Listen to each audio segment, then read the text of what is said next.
ഇനി അടുത്തതാണ് നമ്മളെ കമ്മീഷണൽ ഫൈബേഴ്സ്. മറ്റേത് നമുക്ക് അത്രയും പഠിച്ചാൽ മതി. ആ ഒരു ഫിഗറും പഠിച്ച് അതെന്താണെന്ന് മാത്രം പഠിച്ചു കഴിഞ്ഞാൽ അതിന് നമ്മൾ ആ ഒരു ഫിഗറും വരച്ച് എക്സ്പ്ലെയിൻ ചെയ്ത് കഴിഞ്ഞാൽ അതിനുള്ളതായി.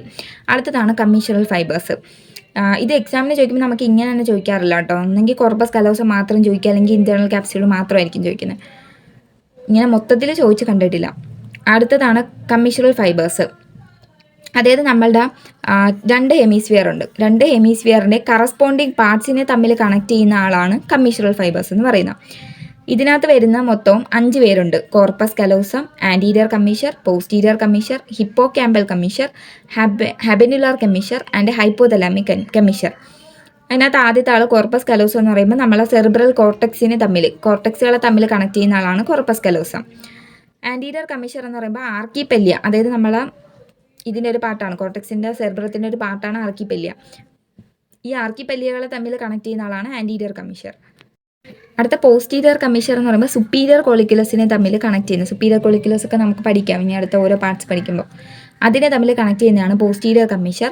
ഹിപ്പോ ക്യാമ്പൽ കമ്മീഷർ എന്ന് പറയുമ്പോഴത്തേക്ക് നമ്മളെ ഫോർണിക്സിൻ്റെയും ഹിപ്പോ ക്യാമ്പൽ ഫോർമേഷൻസിൻ്റെയും തമ്മിൽ crura of fornix and hippocampal formations of 2 sides തമ്മിൽ കണക്ട് ചെയ്യുന്നത്. ഹിപ്പോ ക്യാമ്പസും നമ്മളുടെ ഫോർണിക്സ് തമ്മിൽ കണക്ട് ചെയ്യുന്നതാണെന്ന് ആലോചിച്ചാൽ മതി. ഇതെല്ലാം നമ്മുടെ ലിംബിക് സിസ്റ്റത്തിൽ വരുന്ന പാർട്സ് ആണ്. അടുത്ത ഹാബെനുലാർ കമ്മീഷർ എന്ന് പറയുമ്പോഴത്തേക്ക് ഹാബെനുലാർ ന്യൂക്ലിയസിനെ തമ്മിൽ കണക്ട് ചെയ്യുന്നതാണ്. അടുത്ത ഹൈപ്പോതലാമിക് കമ്മീഷർ എന്ന് പറയുമ്പോഴത്തേക്ക് നമ്മൾ ഹൈപ്പോതലാമസ് തമ്മിൽ കണക്ഷൻസ് വരുന്നതാണ്.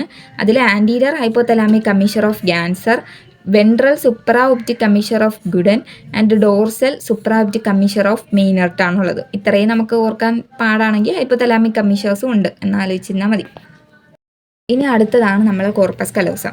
ഇതാണ് നമ്മളുടെ ബ്രെയിനിലെ ലാർജസ്റ്റ് കമ്മീഷർ എന്ന് പറയുമ്പോൾ തന്നെ ആലോചിക്കണം 2 കോർട്ടക്സ് അല്ലെങ്കിൽ 2 പാർട്സ് തമ്മിൽ കണക്ട് ചെയ്യുന്ന ആളുകളാണ്. ഇത് നമ്മളെ ലാർജസ്റ്റ് കമ്മീഷറാണ്. ഇത് 2 സെറിബ്രൽ ഹെമിസ്ഫിയേഴ്സിനെ തമ്മിലാണ് കണക്ട് ചെയ്യുന്നത്. ഇനി അടുത്തതാണ് parts of the brain connected. അതായത് നമ്മളുടെ lower and anterior part of the temporal പോളിൻ്റെ ലോവർ ആൻഡ് ആൻറ്റീരിയർ പാർട്ട് ഒഴിച്ച് ബാക്കി എല്ലാ പാർട്ടിനും ഇത് കണക്ട് ചെയ്യുന്നുണ്ട്.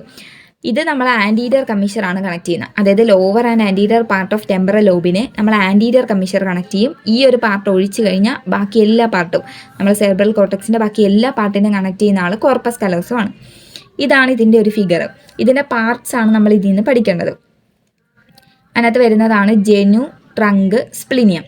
ഇത്രയും വരും. ജെനു, ട്രങ്ക്, സ്പ്ലിനിയം. ഈ ജെനു എന്ന് വരുന്നൊരു എക്സ്റ്റൻഷനാണ് റോസ്ട്രം. ഇത്രയുമാണ് നമ്മളുടെ പാർട്ട് വരുന്നത്. അതായത് ജെനു, ട്രങ്ക്, സ്പ്ലിനിയം, ഇത് റോസ്ട്രം. ഇതിൽ നമ്മൾ 2 ഡയമെൻഷനലി ആലോചിക്കണം കേട്ടോ. ഇതിപ്പോൾ 2 ഡയമെൻഷണൽ പടമാണ്. ഇത് 3 ഡയമെൻഷനലി ആലോചിക്കുമ്പോൾ ഇവിടെ നിന്നെല്ലാം ഫൈബേഴ്സ് ആണുള്ളത്. ഇങ്ങനെ പൊക്കോണ്ടിരിക്കുന്ന ഫൈബേഴ്സ് ആണ്. അപ്പോൾ ജെനു, ട്രങ്ക്, സ്പ്ലിനിയം, പിന്നെ റോസ്ട്രം.